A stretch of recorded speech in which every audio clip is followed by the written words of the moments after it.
Ladies and gentlemen, Jasmine Crockett was officially kicked out of politics forever. Forever. Forever. Forever. She has been voted off the island. She will not be the next American Idol. Make sure you smash the like button. This is epic news and a marvelous day for America. It almost feels like a holiday. But Jasmine Crockett didn't just lose because she's unlikable, ghetto, classless, obnoxious, and has no policy other than Donald Trump is bad and America is racist. Jasmine also lost because the Democrat Party absolutely backstabbed her. As always, like the video and subscribe to the channel. You guys are gonna love this one. But let's start by hearing from a broken, devastated Jasmine Crockett last night when it was clear she got trounced in the Texas primaries. So that's my news, is that we're not gonna have election results tonight, in my opinion, based upon what specifically is taking place in Dallas County. Unfortunately, this is what Republicans like to do. And so they specifically targeted Dallas County, and I think we all know why. So I want you to enjoy yourselves, but I won't be back tonight because I have no idea of when we're gonna get results, and I fully anticipate it won't be until tomorrow. So. I find it hilarious how Jasmine, what's that? Ladies and gentlemen, we have some breaking news. Brand new footage from Jasmine Crockett at her new job. Let's take a look. And I'm sliding, I'm riding through the back like fuck. Mustard on a beat, bro, deep boat, any rap, he a freak though, man down, call like Amber Lambs, tell him breathe. Let them boys to the cross, they walk around like G's. What's up with I am not gonna let her breathe. She deserves all of the ridicule. I have never seen the loud ghetto superstar Jasmine Crockett as quiet and low energy as she was addressing that crowd, saying she was about to go home for the night. And just for context, Jasmine Crockett's seat in the House got redrawn out of existence when Texas changed their maps. So in a desperate attention-seeking last-ditch effort to remain relevant, Jasmine had the brilliant idea of running for Texas Senate. Because Jasmine Crockett's highly incompetent, she has no accomplishments or achievements of note, so she couldn't just let her grift of using her platform in Congress to become a celebrity just slip through her fingers. Now, I always predicted Jasmine Crockett was going to lose because obviously it's Texas. But even I didn't think she would get humiliated in her own primary by some no-name Texas state representative. But there were some voting irregularities in Jasmine's home base of Dallas, Texas yesterday, and she was absolutely furious. Let's take a look. This stems from some new rules that are restricting where people are allowed to vote, and so many people are showing up at polling sites where they have voted at for years only to be redirected to a different site. And I just want to give you a look here. You can see we're going to stay as far back as we're required to, but you see that line there before people get into the door, and the county tells me that there are actually people with tablets that are checking people's addresses and redirecting them if they are not allowed to vote at this location. And as of this morning, earlier this morning, when I spoke with one of the judges who was in there on the Democratic side, he said around just under half of Democratic voters were being sent to different polling sites. And Representative Jasmine Crockett was here just a short while ago and was asked about that. And I want to play some of what she had to say about what she's seen going on today with regard to people being redirected to different polling sites. You know, it's the confusion, it's the games. It is so sad that the Republicans don't know how to win fair and square. The only thing they know how to do is cheat. It is not lost on me that when Donald Trump decided to go after congressional districts, he started in the state of Texas. It's not lost on me that when the Republicans decided that there was one particular county that they specifically wanted to target out of the large counties, it just happened to be my home county. I am here to tell the Republicans they can try all the dirty tricks that they want to try. We are going to win. We are going to beat them. We're going to beat them as it relates to this primary. We are going to beat them with their dirty tricks in November. I love how Democrats criticize any Republican who dares question the legitimacy and authenticity of the 2020 elections. But the moment they lose any election, local, state, or federal, they are the first ones to question the election integrity. Hillary Clinton spent 4 years doing nothing but denying the legitimacy of the 2016 election. And Democrats still think Trump didn't win the 2024 election, Elon Musk just hacked the voting system. But because of this voting irregularity, Jasmine Crockett pushed to have the polls open for 2 additional hours. The only problem is they only extended it for Democrats, which caused a lot of backlash. Watch this. News here on the primary election. We've just spoken with Dallas County Judge Clay Jenkins, who tells us that voting is now extended until 9 p.m.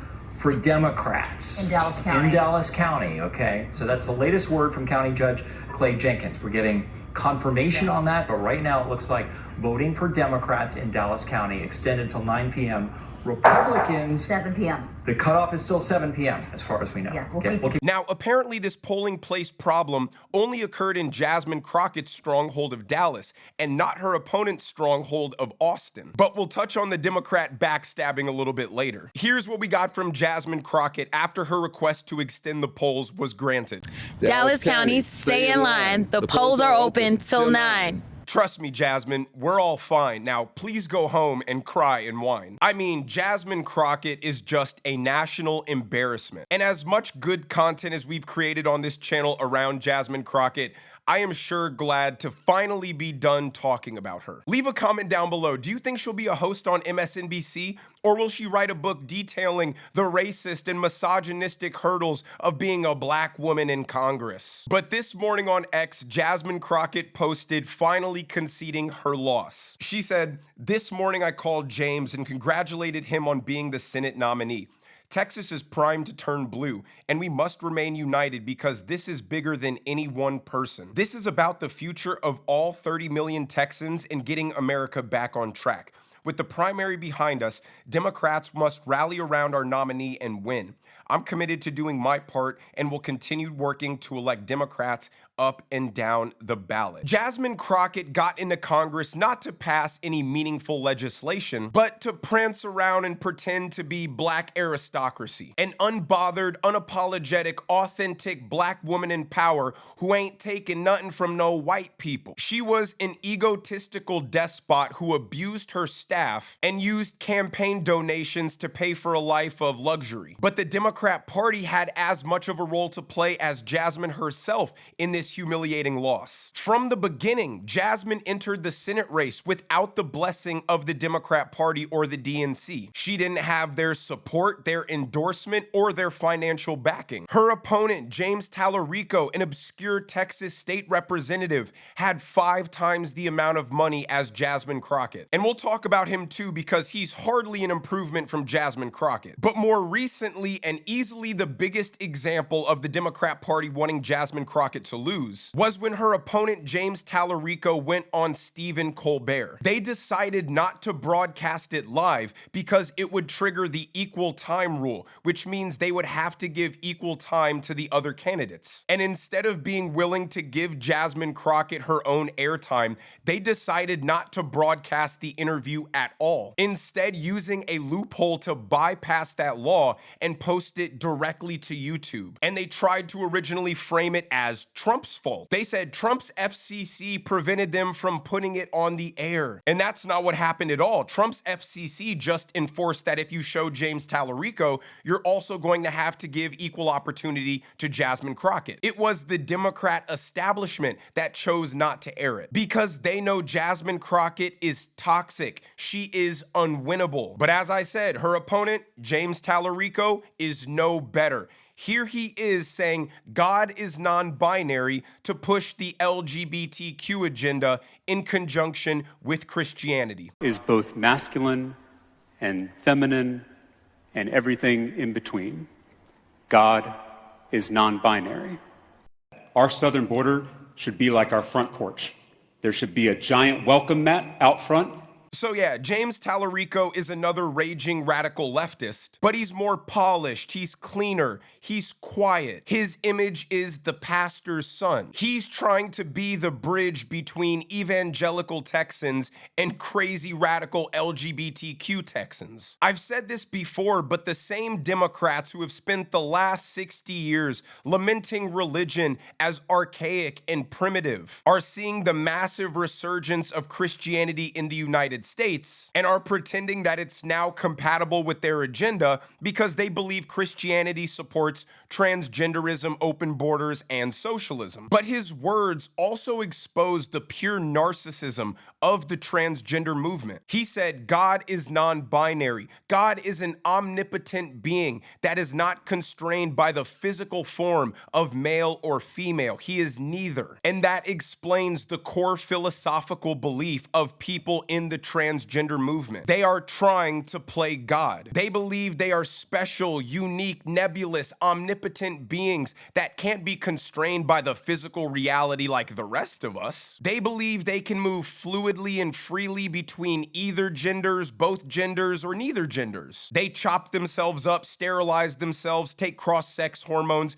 distort their own reality because they think they're the masters of the universe. And that's why they demand that we submit to their ideology, because they believe they are more evolved, more enlightened superhumans walking amongst the rest of us regular people. But I want to show you this last clip from CNN because as wonderful as it is that Jasmine Crockett lost, there's a bigger trend emerging in Texas that we should all be slightly concerned about. It's that more people voted in the Democratic primary than the Republican primary. Look at this. Share of Texas midterm primary ballots. Look at this. The 2000s average. If you look at the 2000s, on average, you see this. Republicans outvote Democrats. More people choose the Republican ballot than the Democratic ballot in midterm primaries by 60% to 40%, a margin of 3-2. But look so far, Democrats, more people are actually choosing the Democratic ballot. This is extremely, extremely unusual, 51% to 49%. And so far, there have actually been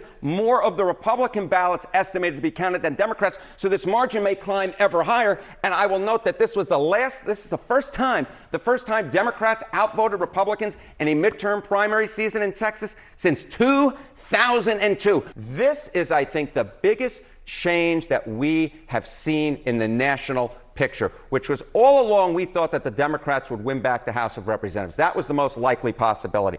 But at this point, look at this. Look at the change in odds from a year ago, the chance of winning the Senate. Republicans had an 81% chance a year ago. Look at this. It has fallen through the floor. Now it's just a 56% chance. Democrats' chances way up to a 44% chance. There's a real fight on their hands Republicans have, not just for the House, which they're likely to lose, but for the Senate as well. What we're seeing happen in Texas is exactly what we're scared of seeing continue happen in the United States at large. On the large national scale, we're seeing the third worldification of America. On the state level, we're seeing the democratization of Texas. It's the same story, different outcomes. In Texas, you have millions of people who fled from California and other blue states to enjoy the wonders of Texas. Because Texas, as a supermajority red state, had both a cultural and political climate that made it an attractive place to escape blue states from. But these blue state refugees have brought their politics and culture with them to Texas. It's like they believe California just became unaffordable and unlivable by random chance. No, it's because of tens of millions of people with stupid and destructive ideology. But because these people are so arrogant and narcissistic,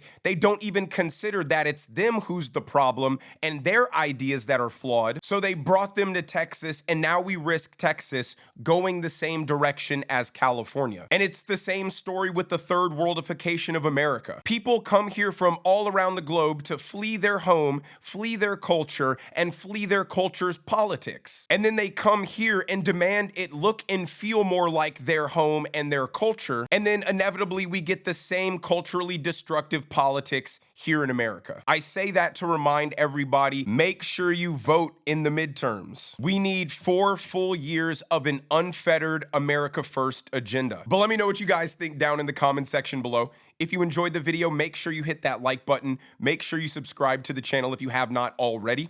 Turn on those notification bells so you never miss a video. and I will see you guys in the next one.